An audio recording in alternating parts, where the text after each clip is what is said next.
अस्सलाम वालेकुम। मैं हूं आपका दोस्त तारिक हुसैन और आप देख रहे हैं मेरा यूट्यूब चैनल तारिक अंगरा, जिस पर मैं आप लोगों को तीतर के मुतालिक मुफीद बातें बताता रहता हूं। तो दोस्तों, अगर आप भी तीतर में दिलचस्पी रखते हैं और आप भी तीतर के मुतालिक तीतर के तमाम मसाइल के मुतालिक जानना चाहते हैं, तो आप मेरे चैनल तारिक अंगरा को सब्सक्राइब कर लें और साथ ही लगे हुए घंटी के निशान पर क्लिक करके ऑल नोटिफिकेशन को इनेबल कर दें, ताकि तीतर के मुतालिक मैं जो भी वीडियो अपलोड करूं उसका नोटिफिकेशन फौरी तौर पे आप लोगों को मिलता रहे। तो अब चलते हैं आप लोगों के कमेंट्स की तरफ। तो पहला कमेंट है, अस्सलाम वालेकुम वरहमतुल्लाहि वबरकातुहू। तारिक भाई क्या हाल है? ठीक है भाईजान। ये पूछना था कि जिस तरह परिंदों में और जानवरों की डिवार्मिंग होती है, इस तरह कोई ये तीतरों की भी डिवार्मिंग होती है या नहीं? हाँ, डिवार्मिंग की जाती है जब आपको शक हो या यकीन हो कि इसके पेट में कीड़े हैं। तो दरअसल ये डिवार्मिंग जो की जाती है ना, ये ख़ास तौर पे कीड़ों के लिए की जाती है। तो इसके बाद है, भाई मेरा देसी तीतर पिंजरे के बाहर आ, छोड़ने से उड़ उड़ के चला जाता है, कैसे डैम करें? तो कैसे टेम करें ऐसे? ये जो तीतर के बच्चे होते हैं ना, ज़्यादा जो सही 100% टेम्ड होते हैं ना, वो ऐसे बच्चे टेम्ड होते हैं जो इंतहाई छोटे बच्चे हों और आप उन पर मेहनत करें। यूँ यूँ ये बड़े होते जाते हैं ना, फिर इनको टेम्ड करना ज़रा मुश्किल हो जाता है। बाकी तीतर को हाथ का आदी कैसे करें, तीतर का डर कैसे ख़त्म करें, इस पर मेरी वीडियोस पड़ी हैं, वो आप देख लें और उनको फॉलो करें। मेरे तीतर के बच्चे बहुत कमज़ोर हैं, कोई खुराक या इलाज बताएं जिससे वो मोटे हो जाएं और हाइट हाइट भी इंक्रीज़ हो जाए। भाई पहले तो आपने ये देखना है कि क्या तीतर आपके फ़िज़िकल ठीक हैं फ़िज़िकल तौर पे, मतलब कि उनको कोई कीड़े वगैरह तो नहीं है। जैसे ऊपर भाई ने पूछा है कि डिवार्मिंग कर सकते हैं कि नहीं, और उसके अलावा इनका हाजमा वगैरह की क्या पोजीशन है, खुराक सही खा रहे हैं या नहीं खा रहे। अगर ये सब कुछ ओके है तो उसके बाद मेरी वीडियो पड़ी है तीतर को मोटा करने वाली खुराकें, तीतर का कद बढ़ाने वाली खुराकें, उनका आप इस्तेमाल कराएंगे तो इंशाल्लाह आपके जो तीतर है ना, वो उनकी शिकायत जो है वो ख़त्म हो जाएगी। अस्सलाम वालेकुम तारक भाई, मेरे एक दोस्त के पास बोस की बच्चे निकले हैं जो आंखें नहीं खोल रहे, कुछ नज़र नहीं आता, इनको कोई हल बताएं। भाई आंखें नहीं खोल रहे, उनकी क्या पैदाइशी तौर पे आंखें बंद हैं? तो इस किस्म के केस तो मैंने नहीं देखे। बहरहाल इतना ज़रूर होता है, जो ईरानी से बोस की बच्चे निकलते हैं ना, यानी उनके पेरेंट्स तो ईरानी होते हैं, दरअसल में वो प्योर ईरानी भी नहीं होते, उनमें पीछे से ना कुछ ब्लड लाइन का होता है, उसमें जो शामिल होता है। ऐसे तीतर जो हैं उनकी या तो चोंच वाइट होती है या फिर चोंच के साथ थोड़े थोड़े वाइट भी होते हैं, या कुछ वाइट के बच्चे ऐसे होते हैं जो बिल्कुल चोंच भी वाइट नहीं करते। तो उस नस्ल से आगे ये चांस है कि ऐसे तीतरों के जो बच्चे हैं ना, वो बोस्की कलर में आए। लेकिन बोस्की का ये मसला है, ज़्यादातर ये मसला है कि इनको शुरू के 3 दिनों में नज़र नहीं आता। इनकी, आप तो कह रहे हैं ना आंखें बंद हैं, लेकिन इनकी आंखें खुली होती हैं।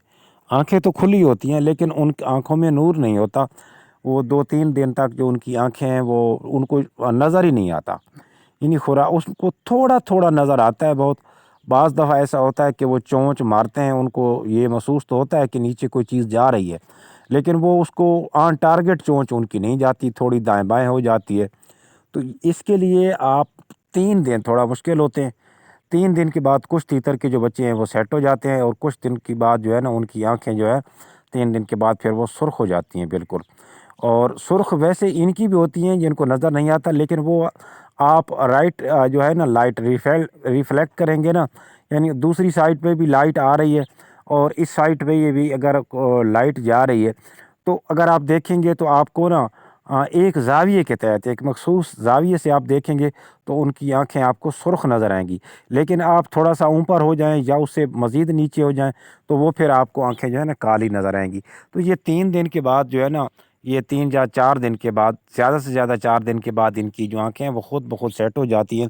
ऐसे तीतर के बच्चों को सुबह की जो सूरज की किरणें होती हैं ना, सुबह वाली, وہ کوشش کریں کہ وہ لگوائیں، مطلب کہ اس کو اس رخ پہ رکھیں کہ اس کی جو کرنیں ہیں صبح والی وہ ڈائریکٹ ان کی آنکھوں میں آتی رہیں۔ تو اس طرح کے میرے ساتھ بھی تیتر کے بچے ہوتے ہیں، جو پوست کے بچے آتے ہیں، اور ان کے بھی کچھ نہ کچھ جو ہے نا وہ بچے اس طرح کا ان کے ساتھ مسئلہ ہوتا ہے، لیکن آنکھیں ان کی بھی اوپن ہوتی ہیں۔ جہاں تک آپ کا مسئلہ ہے کہ آنکھیں بالکل بند ہوتی ہیں، تو ہو سکتا ہے وہ چمٹ جاتی ہوں ریت کی وجہ سے، تو آپ ان کو تھوڑا سا گیلا کر کے نا پانی لگا کے تھوڑا سا دونوں انگلیوں کی مدد سے ان کی آنکھیں جو ہے نا وہ کھول سکتے ہیں۔ باقی جی زیادہ تر آنکھیں بند ہوتی ہیں مٹی یا گھٹا وغیرہ کی وجہ سے، ویسے آنکھیں عام طور پہ بند نہیں ہوتی۔ اگلا کمنٹ ہے، بھائی تیتر کے بیٹ بالکل پانی کی طرح پتلی ہے، پلیز اس کا علاج بتائیں۔ پتلی بیٹ جو ہے نا، یہ تیتر جب پانی پیتے ہیں نا تو وہ تقریباً آدھے گھنٹے تک جو بھی بیٹ کرتے رہتے ہیں نا وہ بالکل پتلی ہوتی ہے پانی کی طرح زیادہ تر، لیکن ایک بیٹ ہوتی ہے پتلی اور سفید۔ یہ جو صرف پتلی آ رہی ہے نا یہ تو صرف پانی کی وجہ سے ہوتی ہوگی، لیکن اگر سفید آ رہی ہے اس میں پتلی اور سفید تو پھر اس کا معاملہ اور ہے۔ یہ وضاحت آپ نے جو ہے نا وہ بتائی نہیں کہ ویسے عام پتلی ہے یا پتلی اور سفید ہے۔ اگلا کمنٹ، السلام علیکم طارق بھائی، ایک پیئر کے 2 کلچ ضائع ہو گئے تو کیا اب انڈے بچے دیں گے؟ بھئی ضائع کیسے ہو گئے؟ انہوں نے انڈے ہی نہیں دیے، یا ان کے بچے مر گئے، یا انڈے خراب ہو گئے؟ اس کی تھوڑی سی وضاحت کر کے مجھے بتائیں تاکہ اس حساب سے ہی میں آپ کو گائیڈ کر سکوں۔ طارق بھائی مجھے آپ کی ویڈیو سے بہت فائدہ ہوا ہے۔ میں 3 ایئر سے تیتر کا شوق رکھا تھا، میرے پاس تیتر نے بریڈ نہیں کی، پھر آپ کا چینل سے ویڈیوز دیکھیں اور آزمائے آپ نے تیتر پر ماشاءاللہ۔ میں نے اس سال 3 بریڈ لی ہیں اپنا تیتر سے، اللہ آپ کو جزائے خیر عطا کرے۔ چلو مبارک ہو بھائی، چلو آپ کو تو کچھ نہ کچھ تو فائدہ ہو گیا میرے چینل سے۔ تو اگلا کمنٹ ہے، السلام علیکم طارق بھائی، تیتر کا چکس کے پیر گھوم یا مڑ جائیں تو اس کا علاج کیا ہے؟ بھائی یہ جو اصل میں ہوتی ہے ان کے بلڈ لائن کا مسئلہ ہوتا ہے، ان کے پٹھے اور ہڈی جو ہے وہ بالکل مڑ جاتی ہے، اور بعض دفعہ یہ بالکل پیچھے کی طرف نکل جاتی ہے۔ تو ایسے تیتر کے پیرنٹس کا علاج کیا جاتا ہے زیادہ تر، جو ہی وہ بریڈ کرنے سے کچھ ٹائم مطلب پہلے 1-2 ماہ پہلے ہی آپ ان کا کورس سٹارٹ کرا دیں گے تو انشاءاللہ نا وہ ان کے تیتر کے ان کے جو بچے آئیں گے وہ ان میں یہ مسئلہ نہیں ہوگا۔ ویسے اگر آپ کر سکتے ہیں چینج تو ان کو چینج کر دیں، اصل میں یہ ان کو پیچھے فیملی پرابلم ہے، ان کے خاندان میں ایسا مسئلہ آ رہا ہے۔ تو ملیں گے اگلی ویڈیو میں، اس وقت تک کے لیے اللہ حافظ۔